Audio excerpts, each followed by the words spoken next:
Thanks so much for the introductions. Is the mic okay? Okay. So hi, everyone. My name is Richa Gupta. I'm an advanced heart failure and transplant cardiologist at MedStar Washington Hospital Center. I'm excited to speak to you all today for about 10 minutes about unmet needs and challenges with GDMT and the role of device-based therapies in heart failure.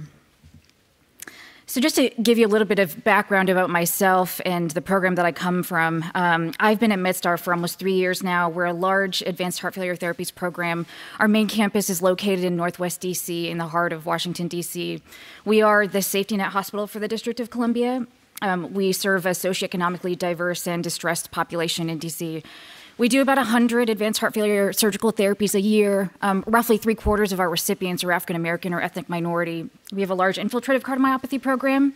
But of course, the focus of today is on baroreflex activation therapy. And we launched our Barostim program relatively recently. It's only been going on for about a year.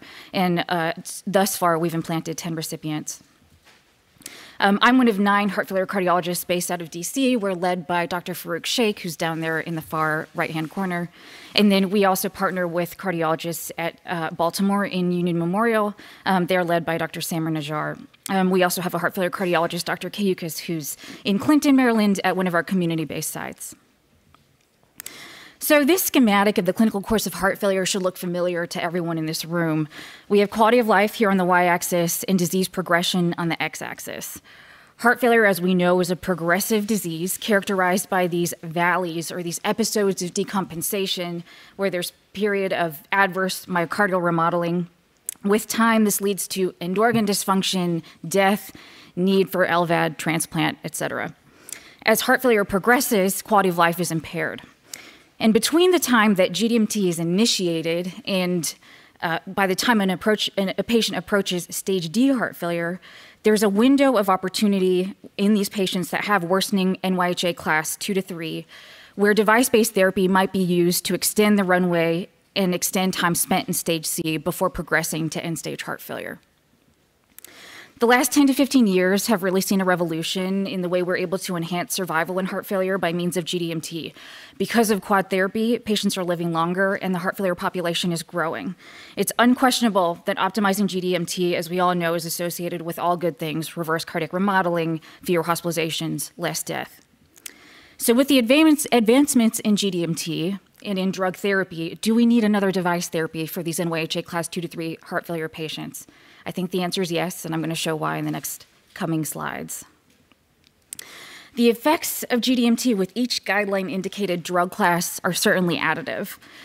With the introduction of the latest agent of our quad therapy repertoire, the ISHLT2 inhibitor, when added on top of the other 3 guideline-indicated classes, for instance, this leads to incremental reduction and also reduction in isolation of cumulative mortality. But as you can see from the blue shaded part in the figure, there's still significant residual mortality risk with time despite quad-based therapy, and that risk increases with time. Moreover, large proportions of the heart failure patient population are under target dose, as indicated by the green and peach colors in these graphs, or they've discontinued treatment because of side effects or intolerance, and that's indicated in the red. The dark forest green is those patients that have achieved target dose. And this trend is replicated in other large-based clinical trials or real-life registries, trials like COAPT, CHAMP-HF registry, where the grim reality in each of these studies, also those populations, is that small proportions of patients actually achieve greater than 50% target dose of GDMT. Moreover, GDMT produces modest or no improvement in quality of life, as you can see here on this graph measuring KCCQ score in the ISHLT2 inhibitor and RNA trials.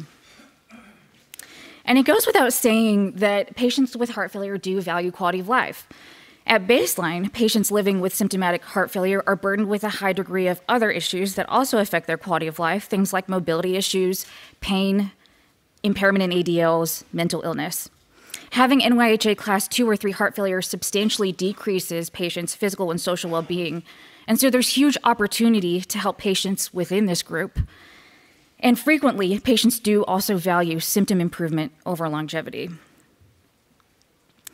GDMT additionally only produces modest improvements in exercise capacity as measured by metrics like 6-minute walk test or peak VO2. And if you compare GDMT to device-based therapy like CRT, for instance, you see the improvement in exercise capacity is much greater for those patients that meet that class 1 indication for CRT, those patients with QRS restoration greater than 150 and left bundle branch block. While CRT is impressive in the quality of life arena, how many patients actually meet the indication for CRT? About 30%. And about 14% meet the class 1 indication, 16% meet the class 2A indication. So another way to look at this is if you look at heart failure patients on a continuum of mortality improvement on the y-axis and quality of life improvement on the x-axis, and you have all heart failure patients, about 90% of those patients are eligible for GDMT, for instance. They're on drug therapy. At the far end of this extreme, so GDMT gives you some mortality improvement, obviously, some quality of life improvement.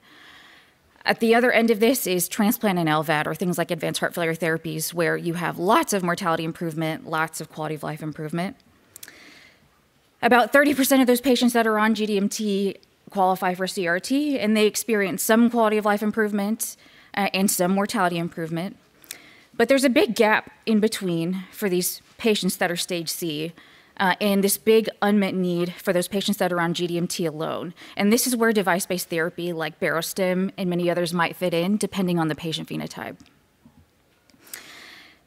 So what is the point of device-based therapies? This is some bullet points that I took from a recent review that was published in JACC Heart Failure that I thought really nicely summarized why device-based therapy is important.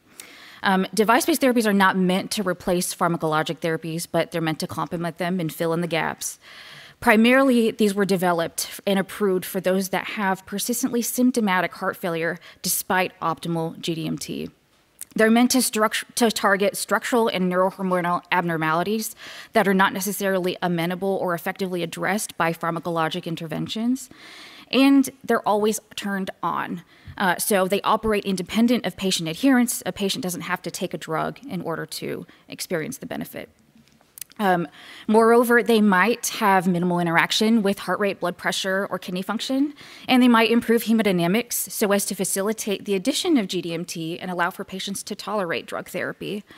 They might be cost-effective in the long run, especially if rates of heart failure hospitalization are reduced. And so in summary, you can clearly see where the challenges and opportunities exist despite temporary GDMT. Exercise capacity and quality of life remain poor despite GDMT. Symptoms may persist, and having symptomatic heart failure confers increased residual risk. Morbidity and mortality from heart failure remain high. It's really hard to get patients to target doses. Tolerance and compliance with GDMT may not be the best. And CRT, we know, can improve symptoms and exercise capacity in heart failure with reduced ejection fraction, but it's only indicated in about 30% of those NYHA class 2 to 3 heart failure patients. As a segue to the next presentation, I'm going to go ahead and provide a brief overview of the mechanism of action behind baroreflex activation therapy. So Barostim belongs to a category of novel devices that modulate the autonomic nervous system. And as all of you know, the autonomic nervous system innervates every organ system in the body, including the cardiovascular system, and works in a very tightly regulated way in a reciprocal fashion to maintain homeostasis. It consists of sympathetic and parasympathetic fibers, and baroreceptors are located on the walls of the atria, the ventricles, the proximal portions of the major vessels, including the carotid baroreceptor. So an increase in blood pressure or blood volume will activate baroreceptor signaling, leading to a transmission of an afferent signal to the brainstem that then evokes reflex inhibition of sympathetic outflow with an increase in efferent parasympathetic outflow. And one of the main features of heart failure is basically a dysregulation of this whole process and the opposite happening. So at the level of the carotid baroreceptor, there's effective decrease in blood volume that's seen, and this triggers reflex activation of sympathetic fibers and inhibition of parasympathetic fibers. GDMT targets this exact pathway. For instance, beta blockers act at the level of the receptor, and RAS inhibitors will act at the level of the endothelium in the kidney. So what are the elements of Barostim? So this therapy consists of an implantable pulse generator and a carotid sinus lead that delivers electrical stimulation to the carotid sinus. And this electrical stimulation increases baroreceptor signaling.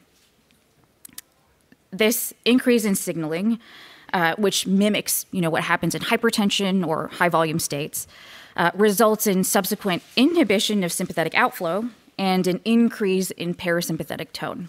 And this has been demonstrated in prior proof of concept studies that have looked at chronic stimulation of the carotid baroreceptors in heart failure patients. And so the question is, what happens to heart failure symptoms? And this is what Dr. Patel will be exploring in his review of the BEAT-HF data. And he'll also be discussing real-world experience with Barostim. So with that, I will hand off the presentation to him. And thanks for your attention.